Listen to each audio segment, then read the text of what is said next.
Kasparov, to pick up on Richard Haas's point there about what comes next.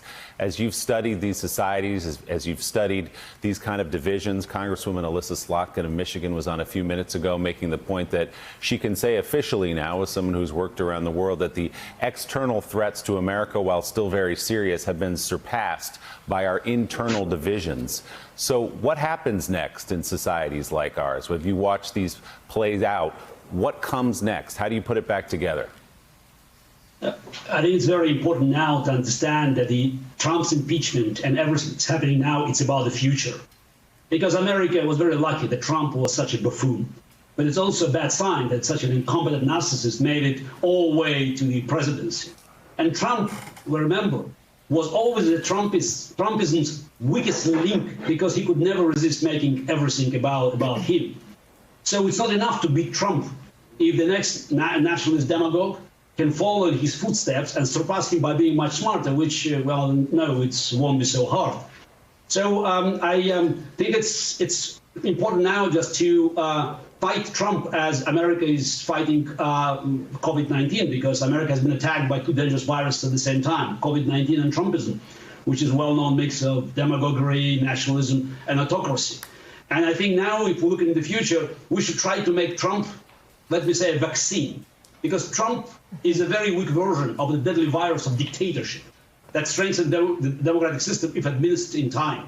That's why the impeachment now, it's the best protection against any future Trump, smarter, younger, more subtle politically, to threaten American democracy. All right, the Justice Department yesterday didn't rule out pursuing charges against President Trump for his possible role in inciting the mob that marched to the Capitol, overwhelmed officers, and stormed the building. U.S. Attorney in Washington, Michael Sherwin, told reporters, quote, "We are looking at all actors, not only the people who went into the building." When asked if such targets would include the president, Sherwin replied, "We're looking at all actors. If the evidence fits the elements of a crime, they are going to be charged." Neil Katyal, what are the potentials here for accountability through the Department of Justice as it pertains to the President of the United States, Rudy Giuliani, Mark Meadows, Ivanka Trump, Donald Trump Jr., and so on?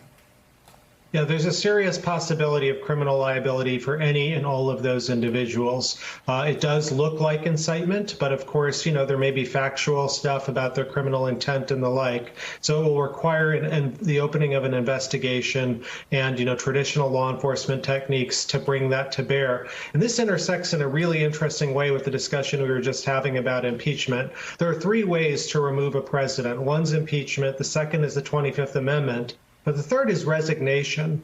And there's a way in which actually Trump might want to resign given these criminal investigations. It's not just the incitement one of Wednesday, but the pre-existing one that his Justice Department has protected him from for 4 years, involving financial fraud, being individual number one, all the stuff in the Mueller report. I mean, that's like a field day for a prosecutor. And it's always hard for a new Justice Department to prosecute a former president. I mean, it's something that you have to be incredibly reluctant to do for all of the best of reasons. But events like Wednesday, even apart from whether or not Trump committed incitement or something, events like Wednesday make it easier to prosecute a guy like this. He's not now an honored president. He's a treasonous one. And it changes the dynamics at the Justice Department.